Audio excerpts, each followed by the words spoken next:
My favorite time of year is this week in between Christmas and New Year's, where we get to set all the goals. This week I even sat and I was like, okay, I'm on break, so I'm just gonna like chill. I'm not gonna do anything this week.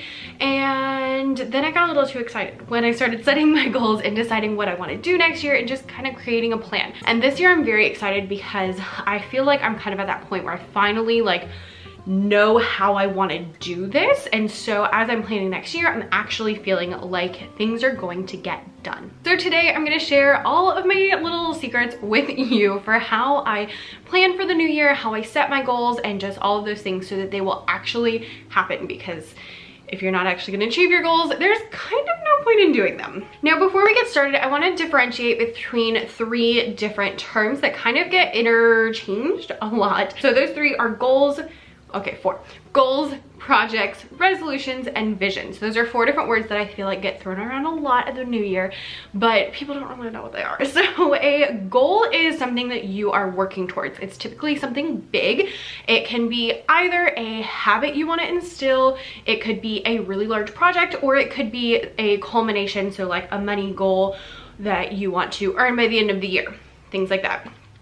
A project is something you are actually doing. So for example, a goal might be, I want to make $1,000 in a month. A project would be what you are doing to actually make that happen. So sometimes goals are projects, but projects are not necessarily. Sometimes goals are projects. So you might have like, I want to make this new course, or I want to make this new product, but not everything is. Not all projects are goals. So sometimes you'll have things broken down.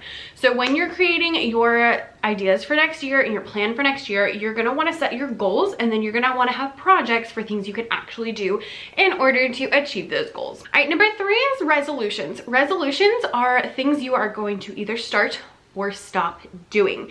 So that means your resolution could be, I'm going to start running, or I'm going to stop eating a bunch of crap.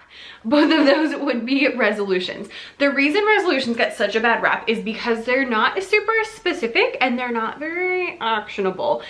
So things like, I want to stop biting my nails would be a resolution, but you kind of need to break it down further to actually figure out like, okay, how am I going to do that?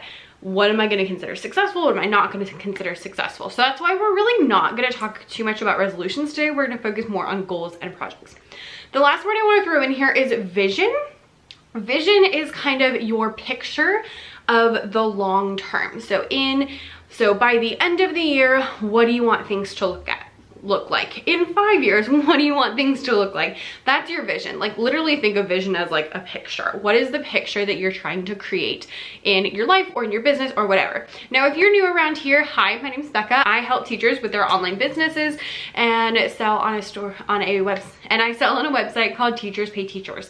So I'm going to focus mainly on business because I think it's easier to do business, because I can talk about like number of products and number of sales and things like that, as opposed to in your personal life. But just know that they can all apply to all the things. So if you want to take this and apply it to your personal life, that's fine. I'm going to talk mainly about business.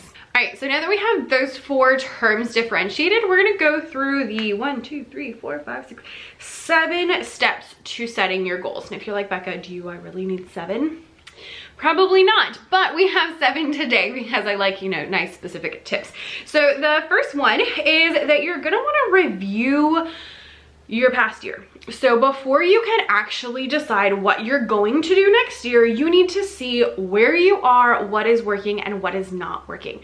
So even though it might be painful, I would really suggest just sit down and think through last year, what happened, what went well, what didn't go well, all of those things. I have a whole video about reviewing the year and lots of questions you can ask yourself, and there's even like a little printable that you can get for free. Click the link down below to check out that video if you want to start with your reviewing process. But basically the idea is, where am I?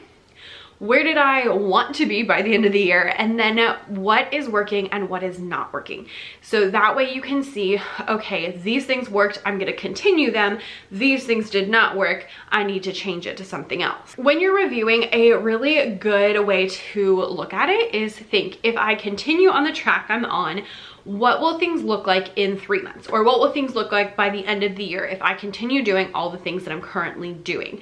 That kind of helps magnify any problems that you have, but also any good things that are working, so that you can see, again, what is working, what is not working, what do you need to continue, and what do you need to stop. All right, next up is, where do you want to be? So I like to think a little bit more long-term first, and then I will bring it in. And for both, actually step 1 and 2, for reviewing and for thinking about long-term things, I like to write in my journal. So I just like will write, and I'll talk about the year and what's happened and what hasn't happened, what I wanted to happen.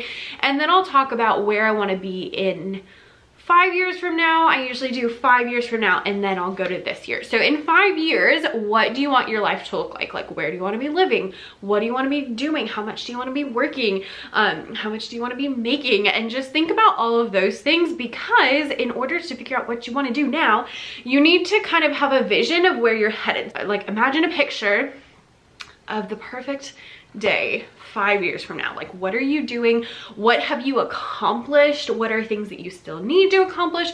All of those things are super, super helpful to think about right now, because thinking long term will give you a kind of a course, like a direction. It shows you where you're headed. So if you're like, okay, in 5 years, I want to have a new house. Awesome. Then you can think through, okay, well, what do I need to do this year in order to get to that? Do I need to fix my house up so that I can sell it? Do I need to start saving money so that I can purchase a new house? Do I need to go ahead and start looking at different properties? Do I need to figure out like what kind of house I want or what price range I want to be in, so that I know where I am headed? All of those things are really good to know. If you know in 5 years that you want to be able to take your family on a super amazing vacation, then start thinking about that. If you're thinking in 5 years, I want to have a different job, then start thinking about that. It just kind of gives you a course to where you're headed. So think through like 5 years from now, what do you want things to be? How do you want to feel? What do you want to be doing? Where do you want to be living? All of those things. And then bring it into this year. So this year, what can I do this year in order to get me on track for that? So I think the easiest way to look at this is money, because money is like nice concrete numbers. So if you're like, okay, in 5 years, I'm just gonna pull up random numbers. In 5 years, I want to be making $100,000. And right now you're making like $5,000. That's really low. 20,000, we'll say that. So if right now you're doing 20 and you want to be making 100 in a year, then where do you need to grow in order to hit that 100? Like, break that down into like, what do I need to do this year? And that will give you kind of a vision of a year from now, what will you be doing? And then think, a year from now, what is the picture that I want to have in my brain? Do I want to have a new house this year? Do I want to be paying off debt so that I will have more money in order to go into that new house that I want to buy? Whatever you need to do, just think through long-term vision. What do I need to do this year to make that happen? And then like, what would be perfect a year from now? After you have that long-term vision and then like the end of the year vision, you want to figure out what you need to do to bridge the gap from here to there. So if you are currently making $20,000 and you want to be making $40,000, what do you need to do to get from here to there? So you need to figure out like literally what's your bridge? What do you need to do to get from here to there? So this is going to be your goal for this year. How am I going to get from this place to that place? So now this applies to everything. If you want to pay off a credit card by the end of the year, what do you need to do in order to have the money between now and then? So you need to think through all the steps. So if you're trying to pay off a credit card, then you would need to figure out how much it is, first of all, figure out how much you need to pay off between now and then. So like how much you need to pay off monthly, and then figure out adjusting your budget so that you can actually make that happen. If you're looking at a money goal, which I'm assuming most of you are, because that's usually what we're doing here. So if you're looking at a money goal, then you want to see, what do I need to do between now and then? So hypothetically, if you continue doing whatever you did this year, you should make about the same next year. So how can you actually take that and make it more? So where I like to look at this is that if you are trying to, let's just say you're trying to double your income. That's what I'm trying to do. So if you're just trying to double your income, then you need to double something. So you either need to have like twice as many products, or you need to have twice as much traffic to your existing products. So if you already have products like on TPT, then I would look and say, okay, I want to double my, this is what I did. I want to double my income next year. Just throwing that out there. And so I went into my products and I went into my statistics and looked at my product conversions. And I said, okay, if I want to double my income, then I either need to double my traffic, so have twice as many people come to my store, or I need to double my conversion rate, or you could double how many products you have. So those are kind of the three different options you can do. You can do more products, more traffic, or more conversions. So how do you actually do that? So I'm kind of looking at a variety of different things to make this happen, but one thing was going through and upping my conversion rate. So I went through some of my worst converting products and I said, okay, what can we do in order to make these convert better? Well, the biggest thing is that people typically don't buy because they don't know enough about a product to know that they want it. So in order to do that, I have already started fixing up previews, fixing up thumbnails, fixing up cover photos, and making like video previews and all of those kind of things to help people know more about what's in the product. Because what I have found is my products that don't convert as well are typically things that are bigger products and people just don't know what's in them because it's like, here's a PowerPoint and some worksheets and this and this and that. So helping people understand more about what's in it is going to help with increasing the conversion rate. The other thing I can do is add more traffic. So for me, I can make either a blog post or a YouTube video about that product, and then that will help to drive more traffic, and I can talk about it on Instagram, and I can do I can send it to my email list, and those are things I can do to create more traffic. So if you double either your conversion rate or your traffic, you will make double that much money. Now, if you have 360 products like I do, then you're probably not going to go through all 360 because that's a lot. But if you just kind of keep those rules in mind, it will help you. I created just a really simple, what's it called? Google Sheets, where I just have like the name of the resource and then I put the conversion rate and the date that I looked it up, what I'm changing, and then in a few months I'm going to go back and look and see if they have gone up, if they've gone down, what I need to change to kind of keep that on the up and up. So those are some ways that you can work on that. Now, you don't have to double your income. You could, you know, say like, I just want to make a little bit more, but still follow the same principles of, okay, I want to make this much more, so I need this much more conversion or this much more traffic or this many more products. Now, of course, you can do a variety of those in order to create, you know, a little bit more, but still that's kind of where you're gonna go. I like to create a really simple, just kind of like mind map of all of what I call the needle moving tactics of things that will move the needle in my business. So one of my tactics was fix previews on this set of products. Something else might be like, here's a new product line that I want to do, and just all of those really specific things. I created video previews for some of my most popular products. Things like that are all good for those kind of things, and I just do it very simply.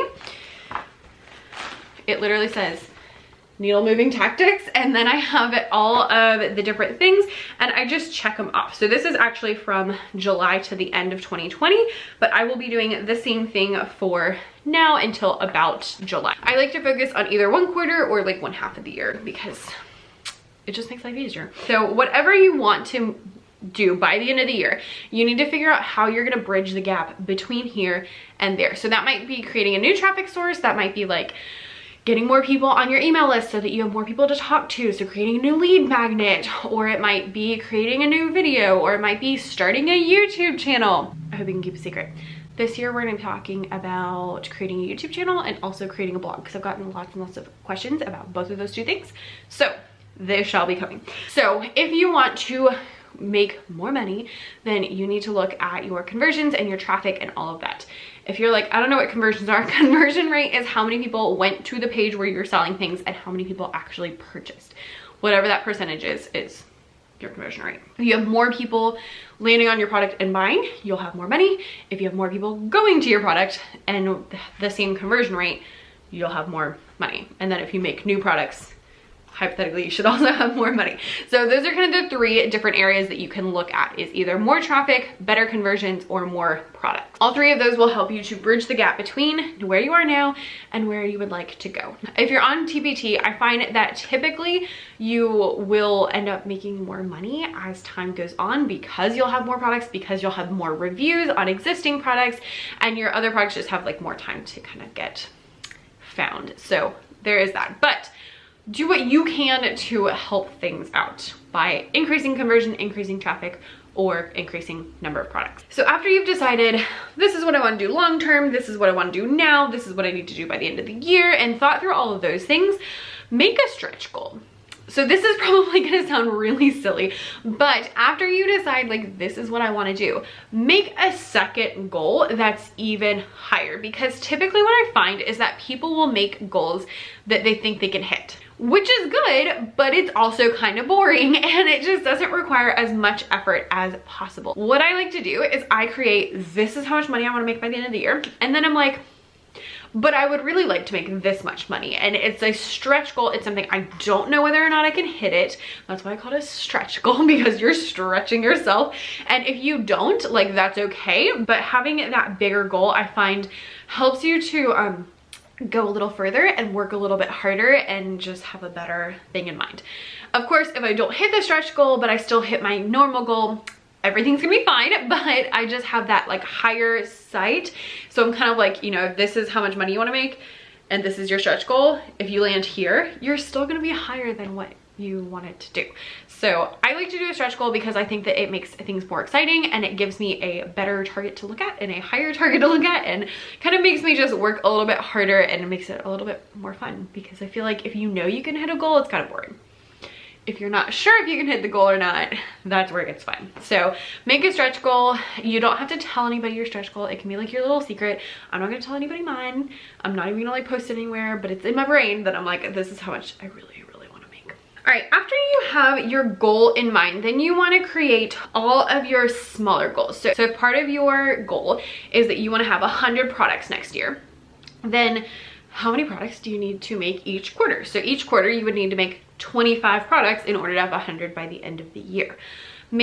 Take your big goals and break them down so that they are easier to look at, because a whole year is a lot of time, and that's a lot of things to look at. So you can either break down your income by month and figure out like, this much I need, this month I need to hit this or whatever, or if you do it by quarter, like just bring those in so that they're easier to look at. So in your smaller goals, that again would be that you want to create this many products, or you want to make this much money, or you want to have this many videos, all of those things, so that you have something smaller to check off. The reason is because your big goal is big, so it's hard to look at, and it's hard to think through like the whole year, but it's easy to look at, okay, if I want to hit this income goal, I need to hit this much this month, and to do that I need to hit this much each day. And so you kind of break it down into things. So let's go with product creation. If I want to do 100 products next year, I'm just making things up, but if I wanted to do 100 products next year, then I would need 25 each quarter. So that would be about 8 to 10 products per month.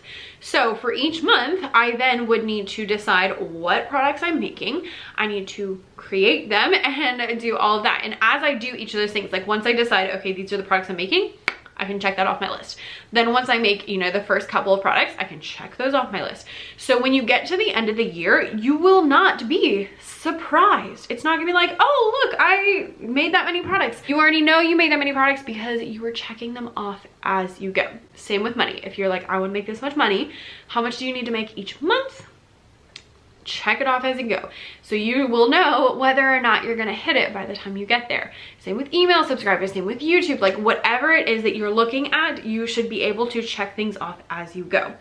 If you're looking at making more money, then you might want to say, okay, I want to make this much money. In order to do that, I need to make this many new products, or I need to make this many blog posts promoting my already existing products, or whatever.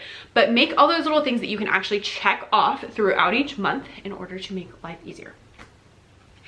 And that takes us to the best thing I can tell you, and that is, plan out your year. So right now, go ahead and start thinking about what you're going to do each year. I break down my yearly plan by what I'm gonna do each quarter, and then also what I'm gonna do each month, because I just think that's easier. I haven't done this yet, but I will have for each quarter what I'm going to do. And that just gives me like, it just helps break it down. You don't have to do that though. But the big thing is this is like the magic. I've started this, but I haven't finished it. And this is a whole yearly plan. So I just go through and I write down each month. The reason being that now I can decide when I'm going to do each thing. When you do this, the first thing you want to start with is what are set in stone. So I'm a teacher, which means that I know that school gets out in May, at the very end of May. I'll have June and most of July off, and then I will go back in July. The kids will come back in August. So I know August is gonna be really busy because I'm going to be going back to school, which means I'm not gonna plan really big things for my business in August because I'm gonna be going back to school, so I won't have time. So I can already go through. So go through and say whatever's set in stone. Like if you know that in December you're gonna wanna take it easy, write that down. If you know that you're going on vacation in July, write that down. If we get to travel again, if you know, just all those things. If I'm a music teacher, so I know that I typically have concerts when there's not pandemics in May and then in December. So I'm not gonna do anything big in May or in December because I'm typically very busy. This year was the exception, but hopefully we will get back to that at some point. So go ahead and write down anything that is set in stone. Things like going back to school, things like if you're having a kid, that would be a great thing to write down. It just those things that are like, you know when they're gonna happen. After that, then you can go in with things that you've noticed. So especially for TPT authors, I would go through and write down when you've noticed your biggest sales months, maybe when the sales are, like those kind of things. So like if you're like, I know there's gonna be a sale in August and there's gonna be one for Cyber Monday, like go ahead and write those in so that you just kind of are aware that they're there, and that way you know like, oh, if I want to get these products out, I should do it before that. Different things like that. Or like if you want to do holiday resources, make sure that you get them done beforehand. Things that are set in stone, and then things that you've noticed, like maybe if you see a lot of people are on your blog at certain points of the year, write that down so that you know. And then the third thing is to write down all of your big things. So if you see, I have January and it says batch blog posts. Last year I started, and yes, I'm going to continue batching my blog posts where I write one a day for a month and then I schedule them out for the next 4 months. Game changer, I must say. It's a lot, but it's a game changer. So I go ahead and write down, I know in January, May, and September, I'm going to need to batch my blog posts. I want to write those down because I am not going to have time for other things during that, because I know that every single day I'm going to be writing a blog post. So I'm not going to schedule really big things during those months because I'm going to be batching blog posts. So then I can add in other things. So like I'm going to tell you all my secrets. So like in March, I don't have this down yet, but in March, we're going to have a mini course being released. So like, I know I can put that down in March, which means I need to get it ready in February. And I know that I'm going to try something kind of bigger in October that I haven't tried before. So we're going to like test that out. But you can add in whatever it is. So if you want to start, if you want to like start a website, I purchased my domain name for this YouTube channel, and I am planning next year to actually like build a website, because right now I just have the name, but I haven't like actually done anything to it. So that's something that I can put down on here that I know that's going to take some time. So I'm going to write that down. Once you have all of your big things, like if you are like, okay, I know I'm going to make a decor pack for back to school, write in when you're going to make that. That's a big project that you need to work on. So once you have all of those bigger things in there that you know you're going to want to do, like big product lines, or you know, starting a website or starting a YouTube channel or whatever it is you want to do, then you're going to want to go through, you can see my Christmas tree. Then you can go through and fill in smaller things. So if you have smaller products you want to do, if you want to go revisit some old products and fix them up, If you want to, you know, make a new lead magnet, like those things are all good and valid too, but they're not like huge things. So then you can go and fill those in. So if you see like a month that has less stuff, you can add it there. And that way you just know like, okay, this is kind of where things are. This, I will tell you, is like the magical thing. I love having like one thing to focus on each month. With that, I will take it one step further, and I already did this for the first 3 months. So for each month, I will create just like a page where I say, okay, I want to do all of these different things. So like I already have one for February and one for March. This is just literally a notebook. I know you're like, Becca, you just showed me 12 notebooks. I know. So this is just a notebook, and for each month it just has like the name of the month and then a couple of things that I want to do.